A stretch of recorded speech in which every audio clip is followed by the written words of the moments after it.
Well, I've got my first question for me concerns the album War Within Me. Yeah, Um, it has this wonderful track on there called "The Unstoppable Stephen Hawking."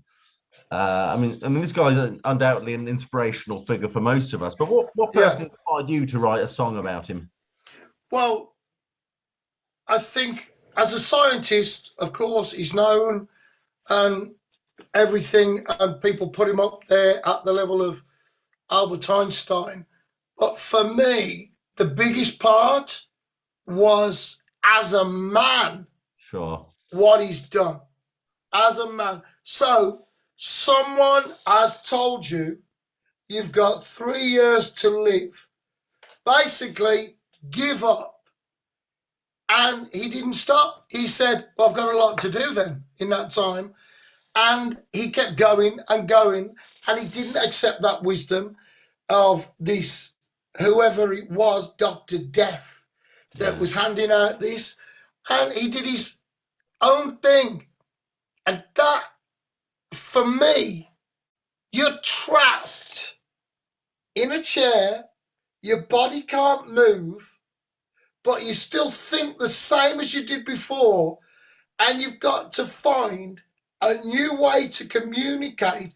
And he's doing it with his eyes and a computer, and it's insane. I don't think I would be able to survive. I think I would have given up. So that's why, for me, he's an absolute hero. And I think this sounds crazy. I accept that. He was on an episode of The Simpsons, Yeah. Yeah. and Homer says Hawk. He refers to him as Hawk. And it was like, bing, yeah, because actually, yeah, he is so cool because of what he's done. And he was treated with a great deal of respect on there. It was good. And I just had this feeling, I really want to do something about Stephen Hawking. I don't know what it is. And then years later, we're in a time where the government is telling us that we will die if we go outside. And this was the time it started to make sense. We had I think we had about 16 bars of something that we thought was the embryo of a song that could be about Stephen Hawking. And that turned to just be like, it turned out to be 8 bars in the middle of the song. But it grew from that, and the idea that you don't accept what people say. You question what people say, and no one should decide how you live. You decide for yourself how you live. And it's your heart and your passion that keeps you going. Don't allow their judgment of you to be your judgment of you. Don't allow their pathetic, negative view of life to infect your view of your own life. Sure. So that was what I wanted to capture, and it's probably the most traditional style metal song on the album. Yeah. Every time we came up with something, we'd go, nah, just simple, straightforward, just simple, simply builds. Yeah, gallop, done, 1,000 times before. It's right here. It should be. That's what we should use. It's it's just that's what we should use. And yeah, and in the end, it's turned out to be a wonderful, wonderful song. Yeah. So it's the man's courage and his spirit that inspired this song rather than his physics. And I used a lot of his own words as the lyrics. And the biggest thing is Stephen Hawking said, think of the things you can do, not the things you can't. Mm-hmm. Mm-hmm. And that's got to be true for everybody, whatever kind of disability that we have, whatever challenges we face. Think about what you can do. And the whole album is think about what you can do and take your own view of things and try and give yourself a little bit of credit for getting to this point in your life. Forget about the pandemic. Life is tough for so many people. Give yourself some credit for getting here. Mm-hmm. You did it. You got here. So I think that was a big part of it. You know, with everything that was happening, it was horrible. Oh, that festival postponed. That gig cancelled. That tour's off. Oh. But we were scheduled to write and record the album at that time. Sure. So what happened was everything that went away, well, actually, we can use that time now because it was 15 days together. Any symptoms? No. 15 days apart. Any symptoms? No.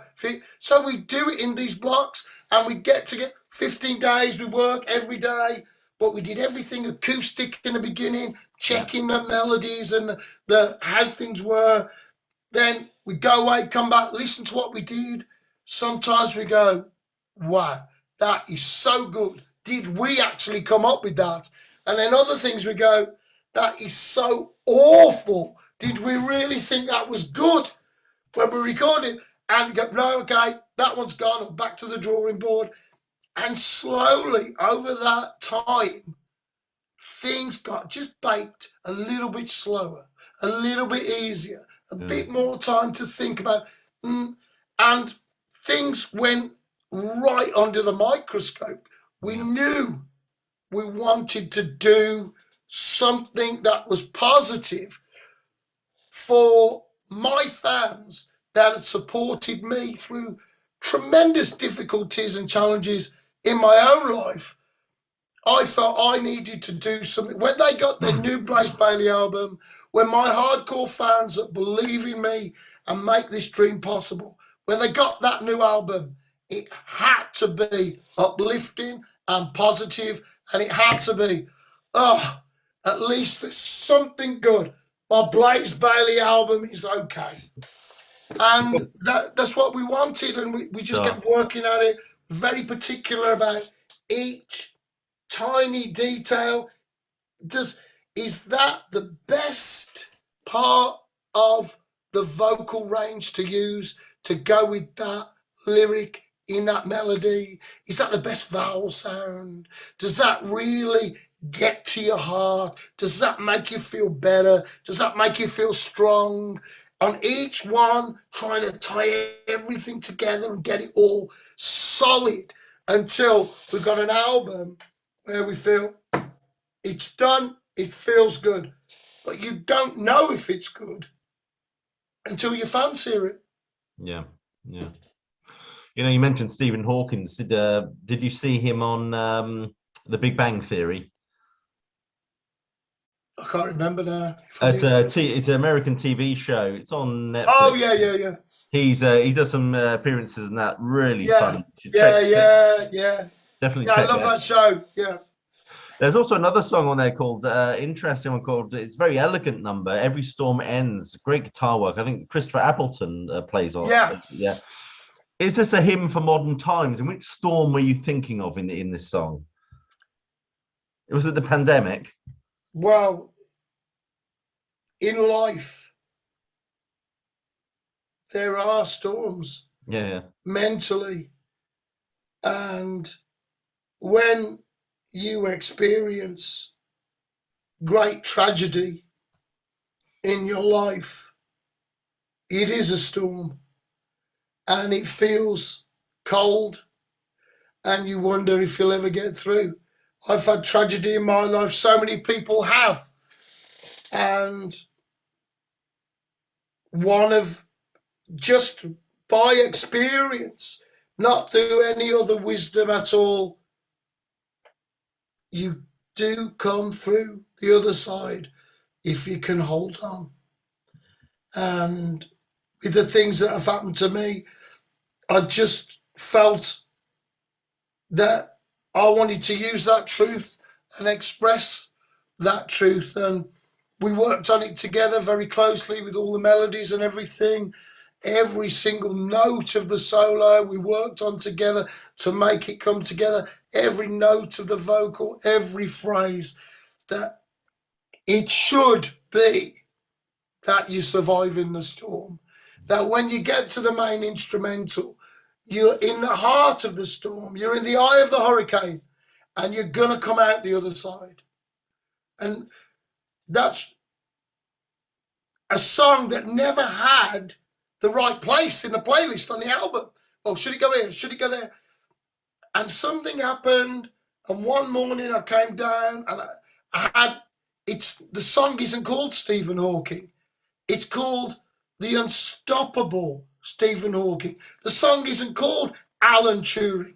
It's called The Dream of Alan Turing. It's not called Nikola Tesla. It's called The Power of Nikola Tesla. And the three guys are together there. And then after that, that's the end of the album. The Unstoppable Stephen Hawking is the end of the album. And then we're going to tell you, you can make it through. Just hold on. And that's how it happened. Yeah. And, things felt right with every storm ends.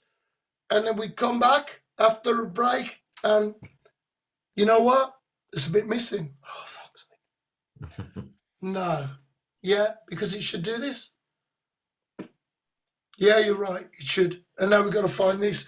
But it's already really good. So now you're under pressure. You've got to find another really good part that's worthy of being with all the other good parts you've got. So it was very challenging. And in the end, very challenging to record because there's so much emotion that you want to put in, but that doesn't always translate into a great performance that is worthy of being listened to 100 times. So that was challenging as well to find that. But in the end, it's that storm that we all face. Yeah. The hardships that everybody's face, I mean, it's criminal. It's just hideous what people have had to go through in the pandemic, not going to the funeral, not going to see your loved ones, not going to see your parents and stuff. It's just awful, awful. And I just hoped that whatever tragedy that people go through, I know my fans have a special place for me in their heart, and they take my music, they know it's personal, and I hoped, well, in the smallest possible way, I know it sounds arrogant and cheesy, in the smallest possible way, I hope it would be a comfort to people to have that song and feel, well, I've been through it. Maybe they can get through it. Sure. Wolfsbane, if I'm not mistaken, the first single was Clutching at Straws on Bad Moon Records. I don't know if I got my facts right. Yeah, that's very right. But after that, you signed to Deaf American label. I was just wondering, how was it working with Rick Rubin, and were you happy with his production? That was a challenge. That was a challenge. We were out of our comfort zone. It's a completely different way of working.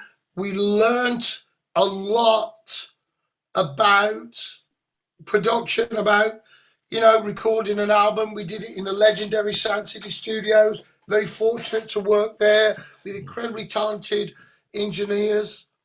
But it was a challenge because we were so competitive and ambitious, and we had a punk edge and a who said attitude. Who said we can't do it? We've already done it. Come on, let's go.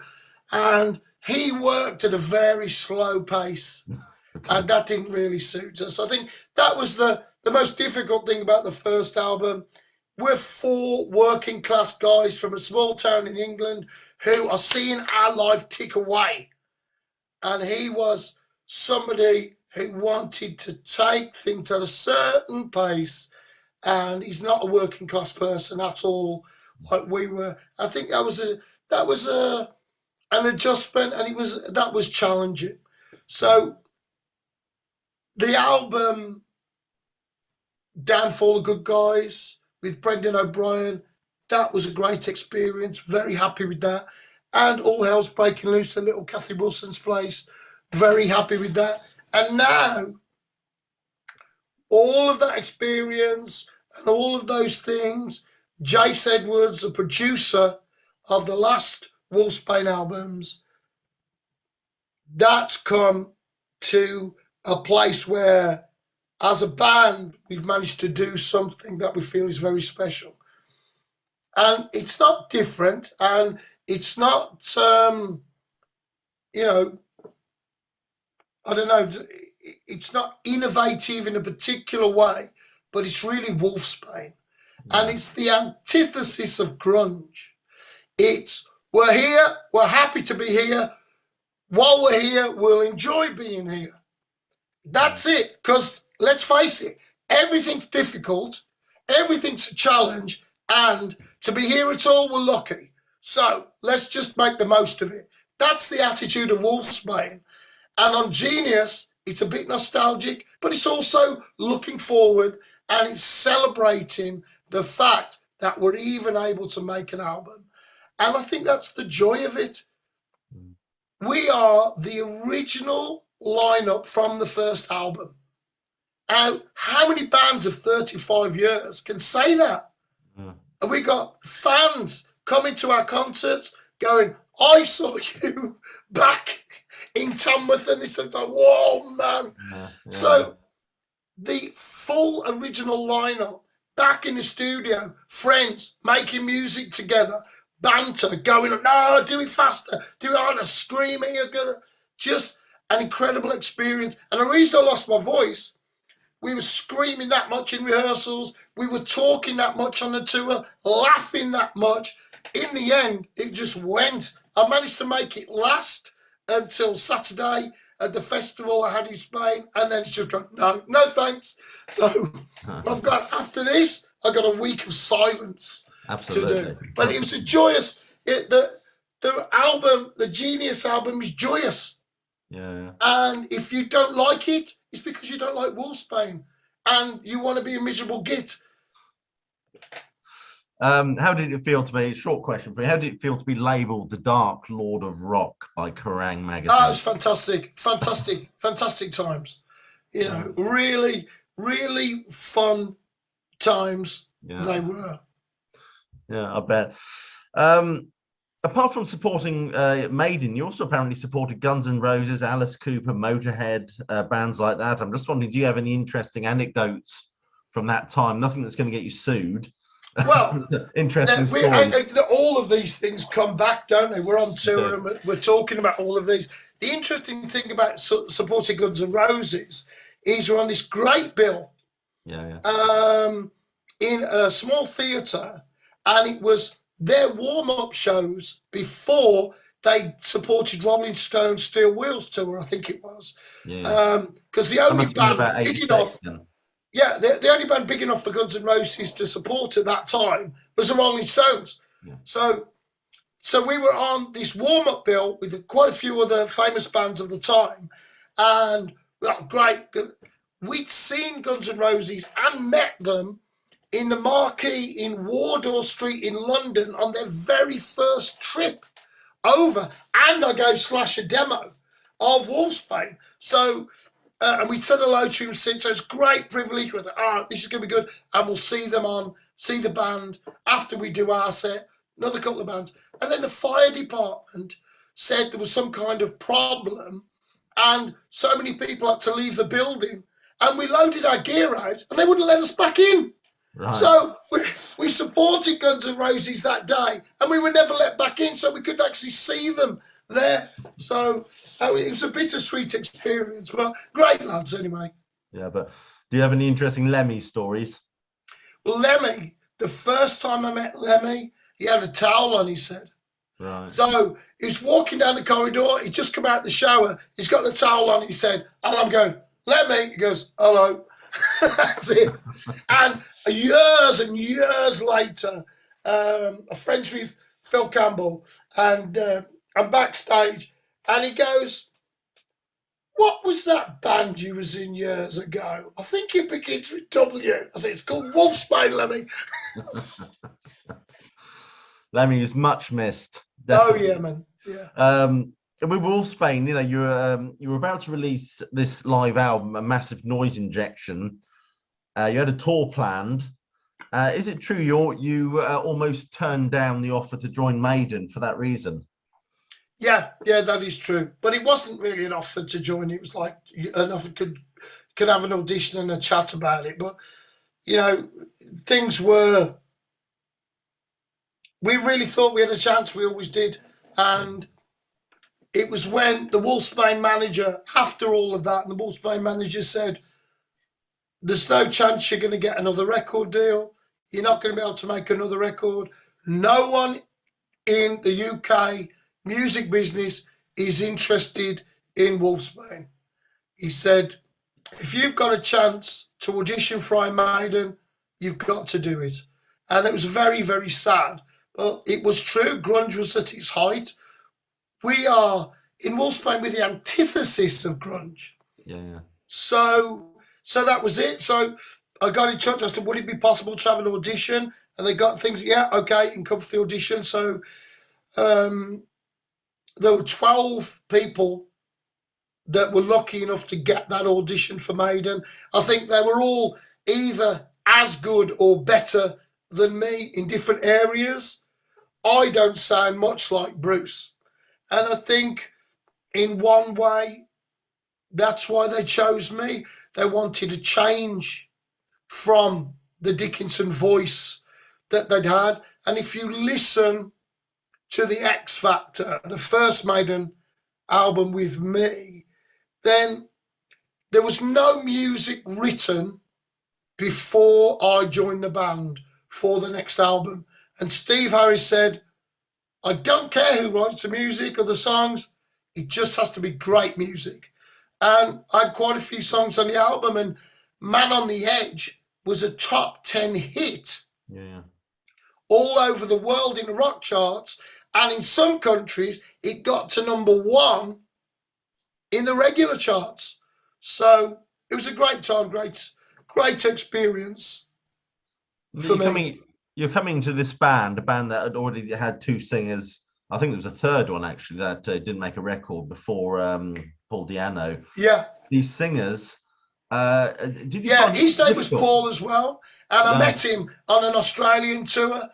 Absolutely, okay. I think it's Paul Daisy. Absolutely lovely bloke. Lovely man. I mean, did you have difficulty adapting your own singing style to suit the Maiden back catalogue? Well, of the songs that I recorded with the band were very simple, and then it's quite a bit of work then to find different areas of my voice that I hadn't really used before to get in to do some of the parts that were more straightforward for Bruce. But in the end, I loved those songs. I was a big Iron Maiden fan. Yeah. Before I joined Maiden, I knew those songs, I'd lived them, and to sing them and have that feeling of performing those songs with the band was joy, absolute joy. Yeah, I can imagine. Yeah, one of my Patreons, Jamie, he says, and I'm quoting, "I really love the X Factor with all the extra tracks that were released. Was there a possible plan to make that album a double album?" Yeah, almost. And then it was going that way, but then a deadline came in. This is going to be finished because the tour is planned. So it would have gone on another month or two, the recording, writing, recording. It could have gone that way. Yeah. Another one of my patrons asks, how much were you involved in the songs that would eventually end up on the Brave New World, like Dream of Mirrors, Blood Brother, etc.? And perhaps could you give us an insight in what do you think a third Blaze Maiden album might have looked like? Well, what I fully expected to happen was that there would be a third album.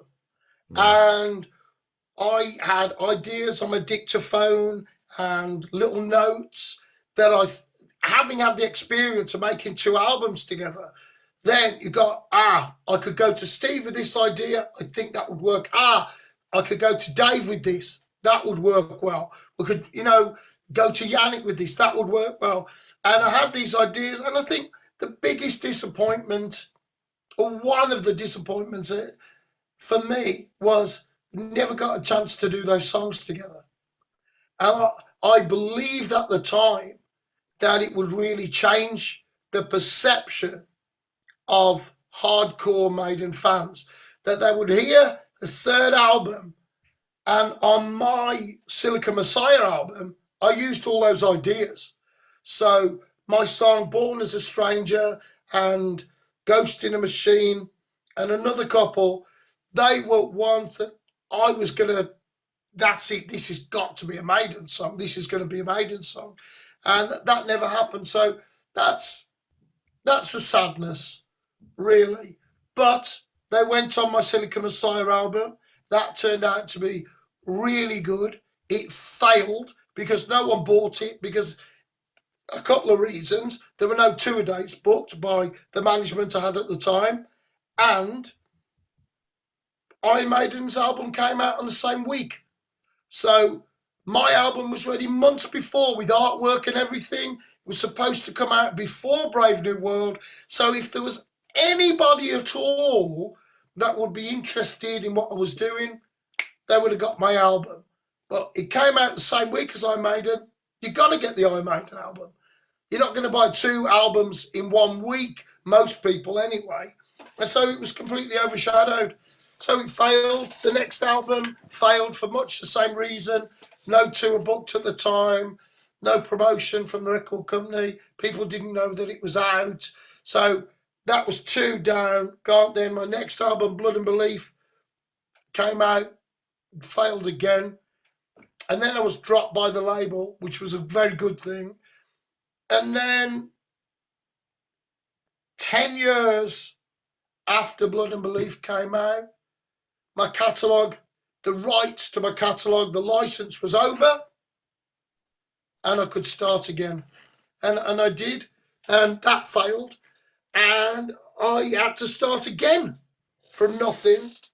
And now I got an incredible manager, Mark Appleton, wonderful team with the Absolver guys, Chris Appleton, my co-writer, co-producer, and I own the record company. It's called Blaze Bayley Recordings. So I'm living my dream. I'm a full-time professional heavy metal singer touring the world. And when I saw Ronnie James Dio in Birmingham Odeon on the Holy Diver tour, I wanted to be just like him and live that life. I didn't dream about being rich or famous. I just dreamed of being a singer in a band on tour, singing heavy metal. And here I am all those years later, and that's what I'm doing. I'm very, very lucky to have the support of all my fans that make that possible. And now, we're back together with Wolfsbane. Whenever we get time to make an album, we make one. And the Genius album, the Wolfsbane fans think it's the best Wolfsbane album we've ever done. So it's a good feeling. I'm very lucky, Barry. Absolutely. Interesting question for you is, what are your favourite non-metal albums? Have you got any favourite non-metal albums? Well, and people are going to say I'm a liar. They're going to say I'm a liar, Barry. Because one of them is Kate Bush running up, isn't it? Running up the hill. Kate Bush album. The album, Hounds of Love, or the song? Yeah, Hounds of Love. When I was on night shift, when I was 18 years old, 19 years old, on night shift alone, I'd have that album on repeat. And Trapped Under Ice. Oh, wow. Terrible. I went to see her at the Hammy Odeon, on that. Oh, that must have been 2014. fantastic. It was fantastic. It was. So you're a big Kate Bush fan? Yeah, so of that album, that's one of my favourite albums of that time that's non-metal. Yeah. And I think, I don't know if it's metal or not, but going back, there's a Jim Steinman album that Meatloaf was supposed to sing, but he never did. I can't quite remember the name. It's got a picture of an angel on the cover. that's another Okay. one. Yeah.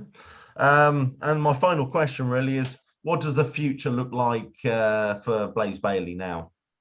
Well, we have finished the Genius Tour. There's going to be a part 2 of the Wolfsbane Genius Tour. Yeah. Album is getting great reviews and everything. I'm doing my solo tour right now. I'm in Finland next week. Next weekend, not this weekend, the following weekend.